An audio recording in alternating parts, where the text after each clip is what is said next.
everybody. Hang on there just a quick second. There we go. Hello and welcome to another week. Here we are on the MIDLIFE MOJO page. I'm Jill Lebowski, the owner of MIDLIFE MOJO, and it is MIDLIFE MOJO Mondays. I come here live every single Monday. I always say at 2 p.m.-ish because that's my life. The ish is my life. So sometimes I'm here on time, sometimes it's a few minutes later. I apologize if that drives some of you crazy, but if you can't be on with me live, I hope that you're watching on the replay and you can catch it then. And make sure that you comment in any questions that you have as I go through, because I do go back and answer all of those afterwards for those of you who are watching it on the replay. So I did want to, kind of going along with that 2 p.m.-ish thing and saying that's my life. I don't know if you can see. Can you see what I'm wearing here? The University of Florida. I'm wearing my mom college t-shirt. So I wanted to stand in solidarity. For you guys, some of you, I had posted it on the group earlier or over the weekend. But this weekend, we moved my son, who is a sophomore at the University of Florida, into his first apartment. And I know there were some other moms moving their kids back up to college. So if you are out there and you moved your kid into college, I'd love to stand in solidarity. We've got my University of Florida. Tell me where you dropped your heart off as well. But he's doing good. My husband said, okay, it's kind of time to, cut the cord when, this morning he's sending me a picture of his eggs that he made by himself. And I'm laughing. His first night in the apartment, the next morning he made his bed for the first time ever. He told me that he was going to have some house rules and everybody had to do their own dishes and keep up the kitchen clean, which, my mouth just dropped to the floor. I think it was 18 years of argument every single time I asked him to do the dishes. So just kind of funny. My husband said it's a sense of ownership, and I think that is what it is. And so anyways, for those of you moms out there, I do get it. A little bit, like we said, we left our hearts maybe somewhere, but also, as we leave our hearts and our kids go on to, lead their own adventures, that leaves us the time and the opportunity to kind of have our own, new adventures, our own excitement. Maybe we can send our own pictures to our kids, showing them the things that we're doing and so forth. And so this week's theme here in the MIDLIFE MOJO group, every week on Sunday, we post a theme for the week, and then the posts in my lives are loosely based on the theme throughout the week, just to kind of keep some continuity for you all and some connection to what's going on here. And so this week's theme was indulgences, and I got a couple of comments. I don't always get comments on that particular post, but people were all excited to hear about their indulgences. Somebody said, "Oh, yay, National Red Wine Day is my birthday. I can drink wine." And someone else said, "Oh, you know me, I'm all about the indulgence," right? Well, that's me. I am all about the indulgence. It feels good when you treat yourself to guilty and not so guilty pleasures. And the truth is, all pleasures none of them should be really guilty. That's just kind of a funny way of saying it. But not, it's like, to me, like watching soap operas, I always said it was a guilty pleasure. But honestly, I didn't feel guilty. You shouldn't, right? The midlife woman, I think we've spent so much of our lives, up until now, especially if you were raising a family, putting yourselves, second, third, fourth, gosh knows, somewhere at the bottom of the barrel. Some of you, did honestly feel guilty when you indulged, and felt like, ooh, maybe I shouldn't buy this for myself because I'm not, or, because I'm taking away from something I'm buying for my kid. Or if you bought something for yourself, you had to buy something for your child as well, things like that. And then there are other women who never even indulged themselves at all, maybe just not feeling it was their time, their self-worth, for whatever reason. But I want to tell you that indulgences are a important part of just fulfilling your own needs, your own self-care needs, your own mental health needs. Indulgences, I don't know, sometimes I guess it gets a bad rap, for that word, but to me, indulgence just feels like something rich and yummy and silky, and, it doesn't have to be necessarily food, but it's just something that just kind of gives you that overall luxurious kind of feeling. And that's just part of how we need to feel, right? I mean, we need to feel that throughout our lives. If we're just kind of going through the doldrums of the day, it's kind of hard to motivate to do anything. But when you know that maybe you've got some indulgences, some things that you like, to look forward to, and things that make you genuinely just feel better and help you do your life better, then it's, those indulgences should just be something that you do freely and often, is my advice. So who here are my fellow indulgencers? Is that a word? Indulgers? My fellow, who loves to indulge themselves, right? Who loves just to, whatever it is, get your nails done or a massage, or, how do you like to indulge yourself? And even more importantly, when was the last time you did it? I'd love to hear when the last time. Just yesterday, I picked up my dog, who I had left at my good friend, but she also happens to be my massage therapist. And, and I was like, I'm coming back to you. I am soon. And I can feel my body needing it. Honestly, just with the whole everything going on, I'm just mentally not prepared yet to go get a massage. But, I know my body is needing it. And I know that's just an indulgence that I regularly treated myself to. And it made me feel good. And I'm definitely missing it. So when's the last time that you did that? And so when it comes to intermittent fasting, it makes it easy to work in the indulgences. How many of you right now are doing intermittent fasting, first of all? I'd just be curious out there who's already doing intermittent fasting. Well, intermittent fasting makes it really easy to work in these indulgences. And that's, I think, why 2.5 years ago, when I was first introduced to it, I actually gave it a chance. Because up until then, I had been teaching the traditional, 3 meals, 2 little snacks a day, eat all day long, or you're going to, store fat, all these kind of really myths that I discovered as I learned more about intermittent fasting. But I also equated fasting with being something dangerous, like starving yourself and depriving yourself. And why would I do any of that, right? But the fact that you could indulge yourself on intermittent fasting and still lose weight, I got to tell you, I think I was about 47 at that point. And, I had been at my goal weight for so many years, up until the 2 years or year and a half really prior to discovering intermittent fasting, where during menopause I had put on, 20 pounds. And I just couldn't imagine, just not being able to have my favorite treats and that just be a part of my life. So it was enough that I said, all right, I'll give this thing a little shot and see what it's all about. And so I did do my research on intermittent fasting. And when I understood why it worked, it made sense why I could indulge and still lose weight. So, it wasn't something that I say every single day, okay, I'm going to indulge myself, but knowing that I can, because I understand why and how the body burns fat, makes it so that when I do, as I said, there's not a guilty or a not so guilty pleasure. I just pleasure. That's all it is for me.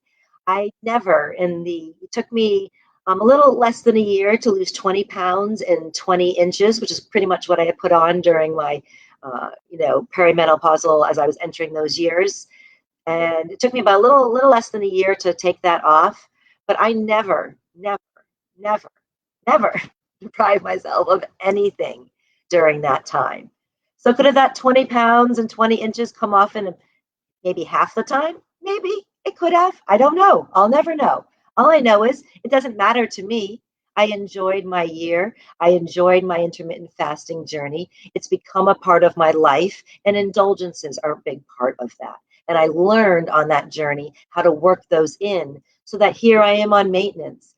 And I got on the scale right before I got on here. That's why I was a little late. I was talking to my son, as well, and he had some things going on. And so I got in the shower late, but I got on the scale and, it just shocks me. I mean, I was just away all weekend. I know what we were eating. We were away on vacation a week or two ago. I know what I've been doing. It hasn't been all that great. I haven't been adhering to the healthy eating. I've been definitely indulging left and right. And I got on the scale, and the scale said the same as it always says, right? And that's because of the magic of intermittent fasting. That's the magic of turning your body into a fat burning machine. I don't indulge all the time, so that when I do, my body is like, whatever. It's like a little blip, right? It doesn't derail everything. It doesn't put on weight. It doesn't do all of that. It just continues on. I get right back on. And even if I do put on a little bit, as soon as I start eating normally again, it just easily goes back to where my maintenance level is.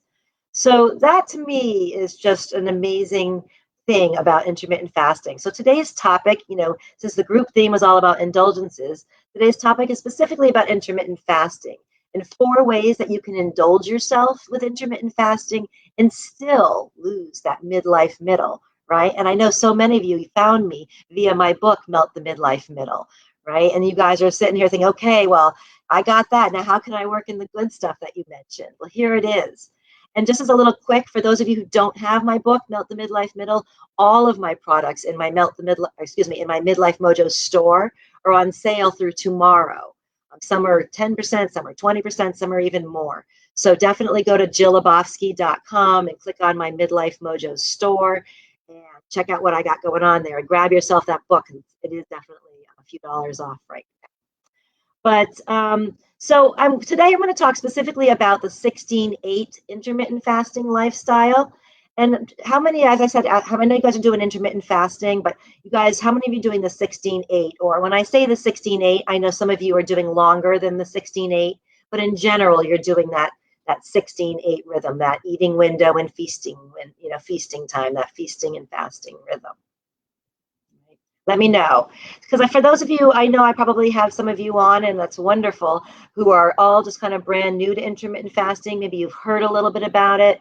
Maybe you just found me. So the 16-8 method of intermittent fasting is the method that I teach. It's the method that my book teaches and all of my programs are based on, because I find that it's the most natural way of eating. And all that means 16-8 is pretty easy. 16 hours of the day you fast, which means you refrain from, for the most part, from ingesting anything. There are a few things that you can have. And then for 8 hours, you have the eating window, the feasting time. And the great part about intermittent fasting is those 8 hours are yours to do with what you want. Eat as much or as little. Eat all junk food or eat all lettuce. To do whatever it is that feeds your body, right? Now, for those of you who know me, right, I've been a health coach for over 15 years.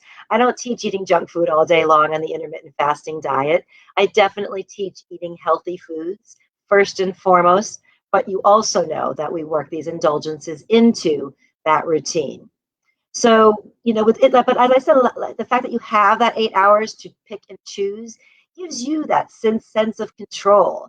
It gives you the ability to have planned indulgences, and it also gives you that wiggle room to have unplanned indulgences, those ones that just come up, right, that unexpectedly maybe, or and things like that. So it kind of takes that pressure off of when somebody at the office, let's say, comes in with a big birthday cake and you're all singing happy birthday and you're like, okay, I'm not in my window yet, I still got another hour. And it just kind of gives you that that unplanned time to, okay, well, whatever, I'm going to just do and enjoy the celebration and appreciate people appreciating me. And intermittent fasting today is just, we ended a little bit early. The beauty of intermittent fasting is that you are never on or off. Like, that feeling of being on or off a diet that makes you feel guilty? Never. Just kind of like wash that from your mind. With intermittent fasting, just some days we hit our 16-8, we hit our mark, we hit our goal, and some days we don't, right? But it's always a conscious decision, because if you are in this 16-8 mode, right, or whether you're choosing 18-6, whatever kind of you've chosen for your fasting, feasting schedule, but today I'm talking specifically 16-8, right? Like, there's 16 hours and there's 8 hours that you got to do, and you've got to figure out what to do with that, right? And what to do and when, but you've got all that control, like nobody else to blame. And the fact that you can have these unplanned and these planned indulgences should just take away any kind of stress that any other diet has ever given you. It should make you, I hope, see how perfect the intermittent fasting diet can fit with the midlife woman's lifestyle, right? Our lives are changing right now a lot. A lot of us, we're saying goodbye to our kids. I still have another one at home, but just another couple of years. Maybe some of you have now got your husbands all of a sudden returning home. They've retired. Maybe you're doing more traveling, more socializing. I know in the era of COVID, maybe not as much, but it's going to, it's starting to trickle open a little bit, and we can only pray that things continue to, trickle out, and get better, and that we can start to do travel again and socialize more normally than we did. So the intermittent fasting 16-8 allows that and allows for the indulgences. So let's talk a little bit about the four. I kind of came up with 4 ways that you can indulge yourself on the 16-8 lifestyle and just still lose that midlife middle. So number 1 is just to take the day off unplanned, right? Like, as I just said, you're never on or off. So it just happens, right? They come in and, oh, well, you just take the day off.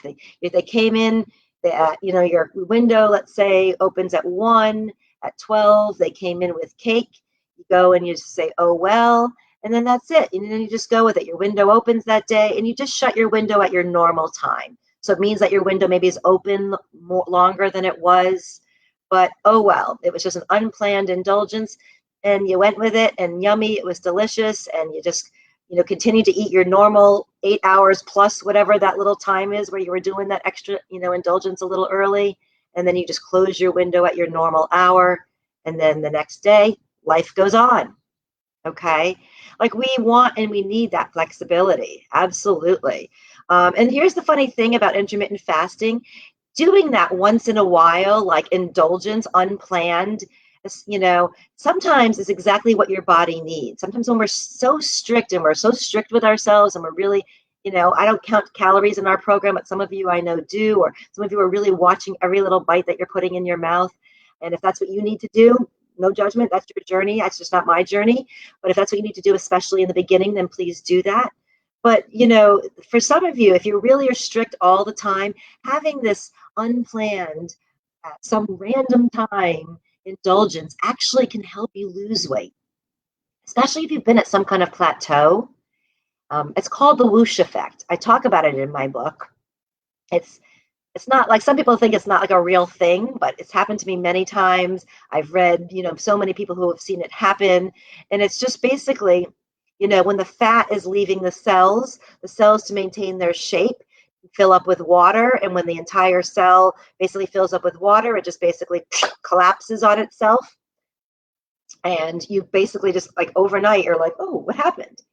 A lot of times you see this whoosh effect happen while your body feels a little bit more squishy sometimes. That's when I seem to know it. Or it's times like when I'm feeling like I shouldn't be losing and the body doesn't feel good. And then I get on the scale. It's like, what? Like, I wasn't even trying to lose. How did 2 pounds come off? So that sometimes is good to have those unplanned, things. Think of it as a good thing, not as something to feel bad about or to beat yourself up over. Now, of course, there is a slippery slope with the unplanned, indulgence, right? Just because we have one day of unplanned things, we want to make sure that it doesn't roll into 2 days, or maybe if it's just a one, office little party, that it doesn't run into an all-day party, right? Maybe you do get right back on eating healthy all day. We just want to make sure, because it is a very slippery slope, right? Getting back into our old habits. It's a shame how hard we work to develop new habits and how quickly we can go backwards into old habits. So we want to keep always moving forward. And we want to try to establish intermittent fasting as part of our lifestyle. So these unplanned and planned indulgences we just can't let them get out of hand. Now, of course, if you want faster results, I mean, told you it took me, close to a year to lose 20 pounds. Some of you are like, 20 pounds, almost a year. I got to move faster than that. Well, then, I indulge myself a couple times a week. Indulge yourself once a week. Indulge yourself every other week. But indulge yourself and don't feel guilty when it happens unplanned. That's like the most thing I can say, because I know I have a lot of clients who are guilt eaters. And when they feel like they've done something bad, to feel guilty about, with their diets, they just let it snowball into so much more in their head. And then it sometimes manifests into what they put in their mouth for days and sometimes weeks on hand. So I just want to take away the guilt with the unplanned. Number 1 way that you can indulge yourself. All right. And then number 2, let me take a quick drink. I can feel myself getting open right here.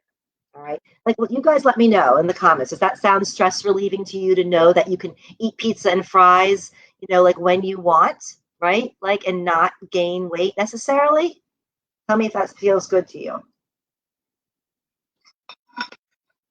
All right. So now, you may also want to take a day off from intermittent fasting, but you may want to plan it. Okay. So it may be something that it's like, say, a vacation. So a vacation is coming up and you don't want to deal with, worrying about, 16:8. You just want to go and have breakfast if people are eating breakfast, or if you're on a cruise, eat whatever they're serving day and night or whatever. But you want to plan for this. Like, you don't want it to derail all the efforts that you've done. You don't want to go way backwards. So you can plan for that, right? Like, you can maybe tighten up the reins before you're going on the week before. Maybe you don't do any indulgences, right? And you're really strict, and you maybe even add a couple extra hours to your fast. If you normally do the 16:8, maybe you do the 18:6. Or on the flip side, when you get back, excuse me, I don't know what's caught my throat.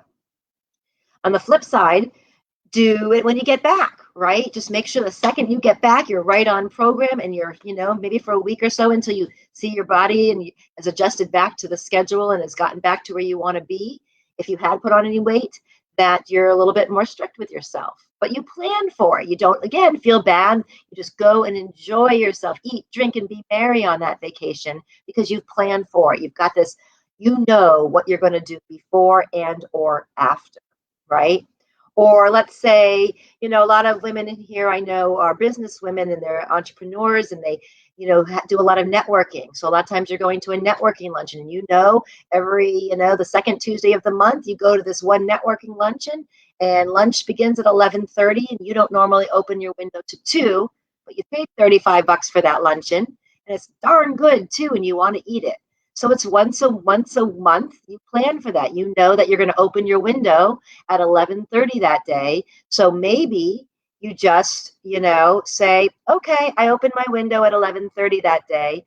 Not a big deal, right? And I just keep, I'll close my window at my normal time, but the day before, but I'll continue to eat well the rest of the time in my window. I'm not going to make it a free-for-all, that kind of thing. Or maybe you even kind of cut it short a little bit to your window that day. But you plan for it. That's the control of intermittent fasting. You get to pick when, what time of day, and how long you eat, how long that you eat, when you eat, how much you eat, all of that good stuff, right? So for those of you who have maybe planned for an event, you knew you had a wedding over that night, or you knew that you had a special, dinner or lunch, and those of you who have planned, who have been doing intermittent fasting, just share with me, how was that work out for you? Was it, did it help free you? Did it, free you some of the mental stuff that maybe in the past that may not have? Did it help prevent you from overdoing it? Like, I know when I plan for an indulgence and I give myself permission for a free-for-all, I rarely go crazy, right? First of all, my body doesn't like it.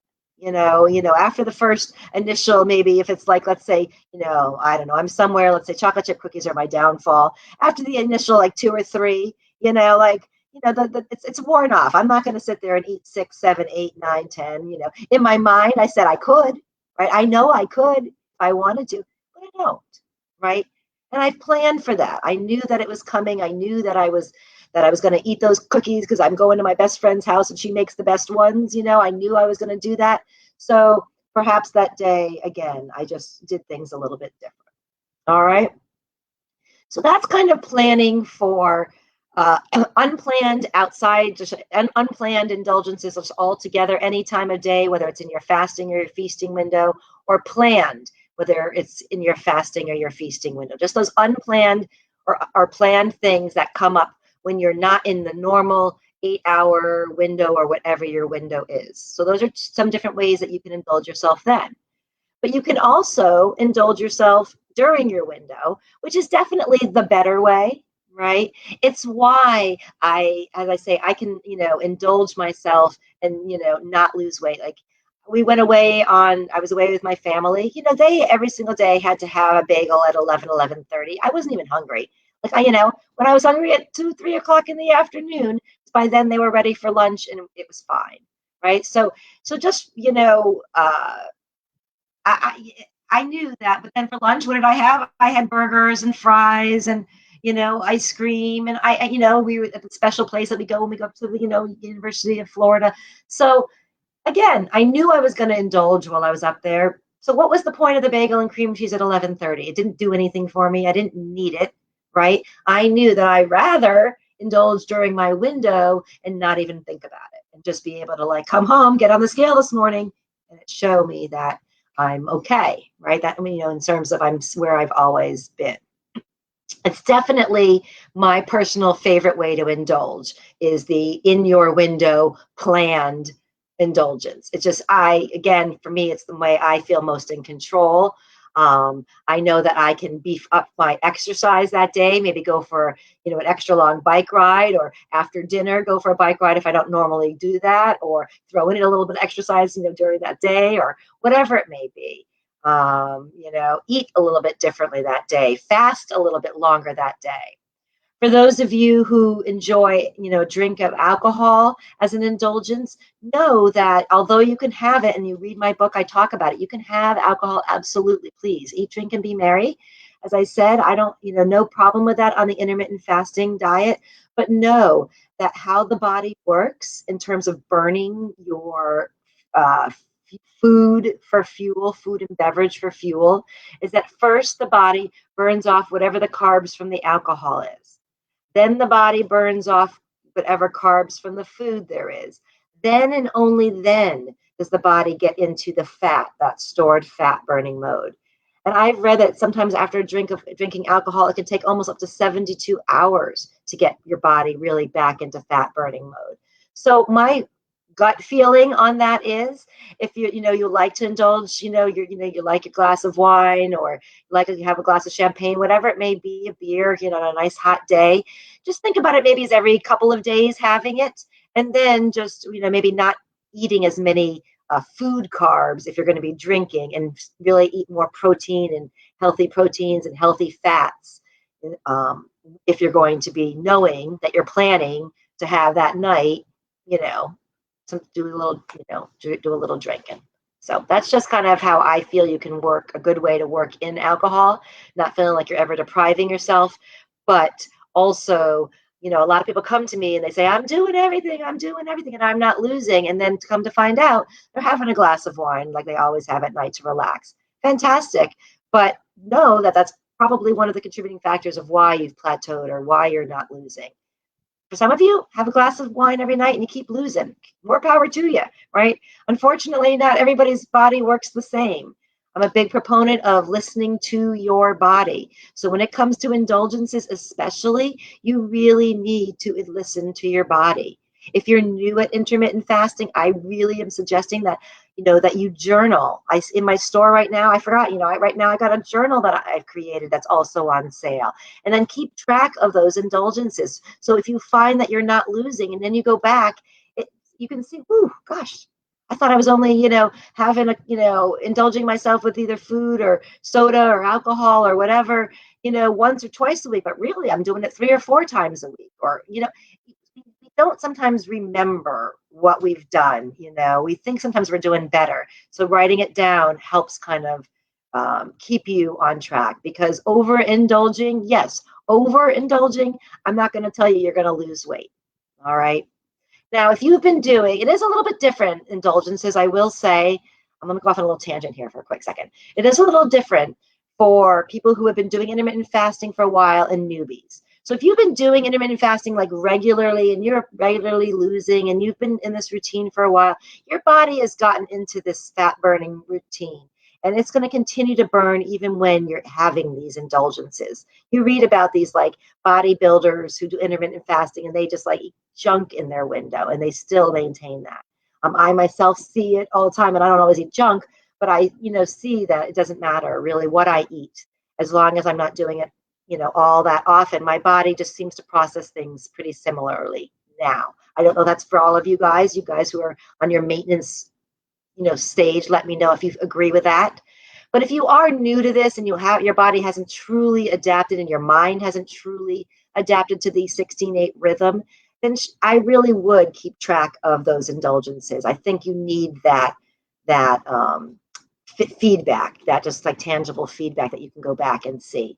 But for myself, my tangible feedback, ultimately, I can see it in my body. I can feel it in my body. My clothes fit a little different, that kind of stuff. And that's what I want the newbies to evolve to, is to being able to not have to track, and just kind of know in your body and how it feels, and when you look in the mirror and how your clothes feel, and let that be your guide.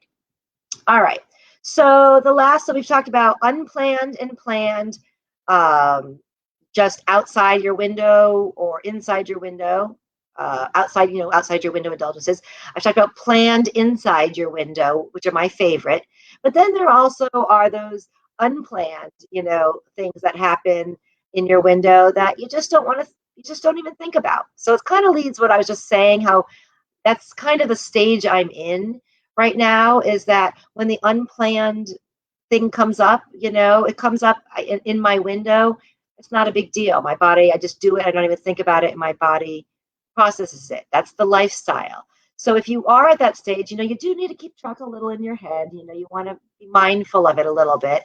But, because IF technically allows us to do it, but we know that we still, even when we're on our maintenance stage, it's never going hog wild, right?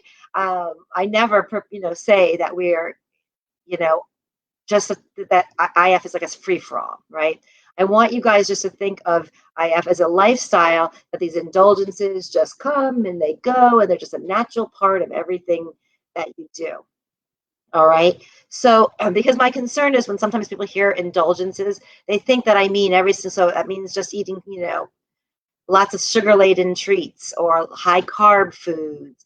That's what we all tend. I mean, I don't know, but as women, it's like the chocolate, the sweets, the alcohol. When people indulge, that's what they go to. But know that you can also indulge yourself with healthy alternatives, right? I mean, maybe you want to fix your chocolate fix, and there's lots of healthy chocolate fixes that you can have. You can make a chocolate avocado pudding, or, I have this like weird thing I do. I just take like a teaspoon of like almond butter or peanut butter, and then I have these like vegan little mini chips, and I take like just a little handful of them, and I just kind of dip my peanut butter, and I just kind of into the chocolate chips, and like whatever I got there, that's what I got. That's my indulgence. All right, a little bit of there, but it's more of a healthy indulgence. It's not like a piece of chocolate cake or cheesecake. So just know that indulgences don't necessarily always mean free-for-alls, or just junk. Okay, you can do healthy indulgences too, and you can overdo healthy indulgences too. So just because it's healthy or fat-free or all that doesn't mean that you can just, eat it at will and expect to feel good, number one, and most likely won't see the results, or at least see the results in the time fashion that you want to.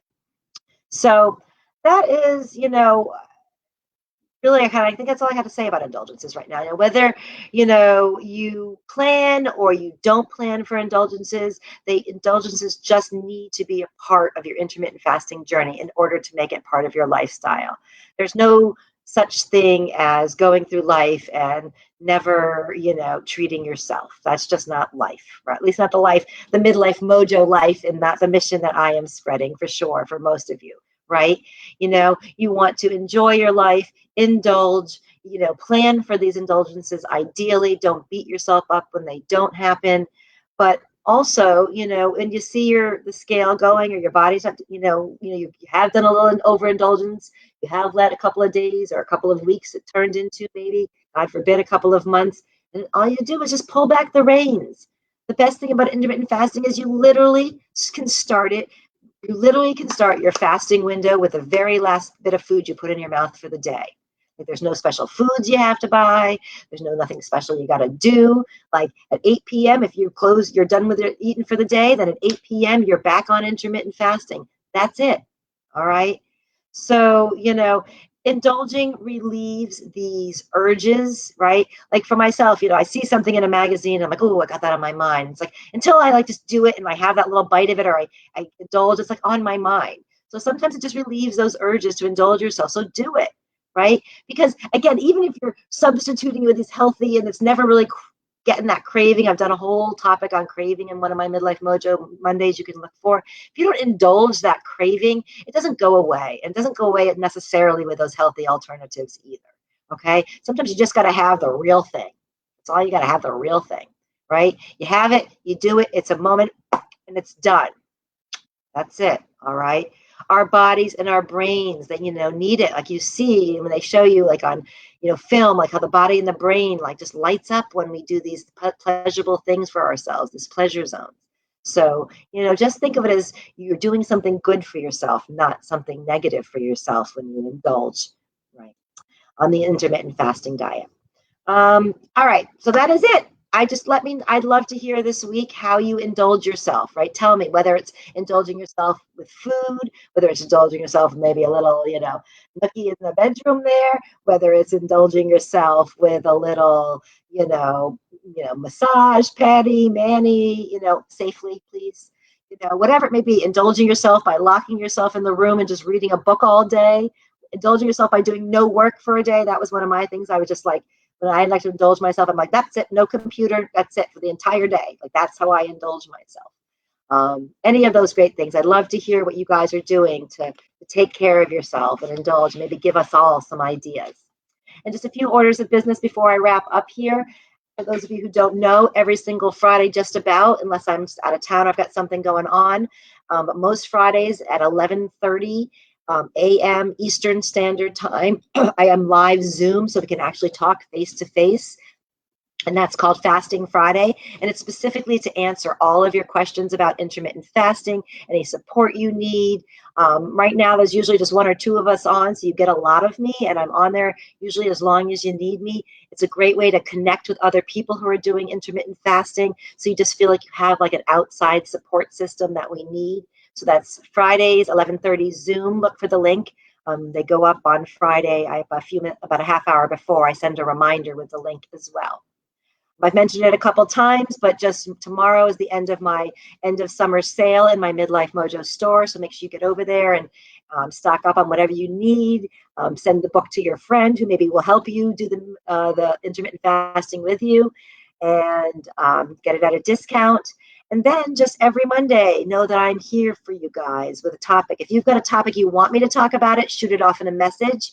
But otherwise, every single week, I'm here for you at the 2 p.m.-ish time Eastern Standard on Mondays with some kind of education, some kind of musings or thoughts that I just had, that I feel would be beneficial, a demonstration with something on all topics, whether it's eating, exercise, sex, essential oils, relationships, career, business, who knows? All of those things are our MIDLIFE MOJO. And that's what my mission is, for you all to find your MIDLIFE MOJO. So thanks again for tuning in for another week. And I am going to leave you.